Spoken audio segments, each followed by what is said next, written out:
বাংলাদেশ জামায়াতে ইসলামের আমির ডক্টর শফিকুর রহমানের সঙ্গে সৌজন্য সাক্ষাৎ করেছেন বাংলাদেশ জাতীয়তাবাদী দল বিএনপির চেয়ারম্যান জনাব তারেক রহমান।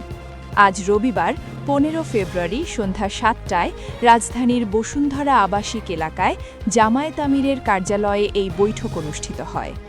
সাক্ষাৎকালে বিএনপি চেয়ারম্যানের সঙ্গে উপস্থিত ছিলেন দলের মহাসচিব মির্জা ফখরুল ইসলাম আলমগীর এবং জাতীয় স্থায়ী কমিটির সদস্য নজরুল ইসলাম খান।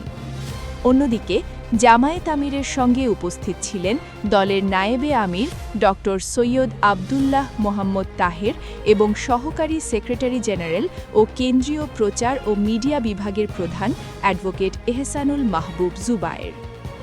দলীয় সূত্র জানায়, অত্যন্ত হৃদ্যতাপূর্ণ ও সৌহার্দ্যপূর্ণ পরিবেশে দুই দলের শীর্ষ নেতাদের এই সাক্ষাৎ অনুষ্ঠিত হয়। বৈঠকে তারা কুশলাদি বিনিময় করেন।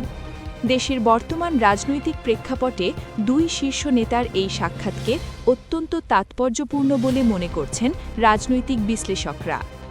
সাক্ষাৎ শেষে উভয় পক্ষের পক্ষ থেকে সৌহার্দ্যপূর্ণ পরিবেশের কথা জানানো হলেও আলোচনার বিস্তারিত বিষয়বস্তু সম্পর্কে আনুষ্ঠানিকভাবে কিছু বলা হয়নি। এটি মূলত একটি সৌজন্য সাক্ষাৎ ছিল বলে উল্লেখ করা হয়েছে।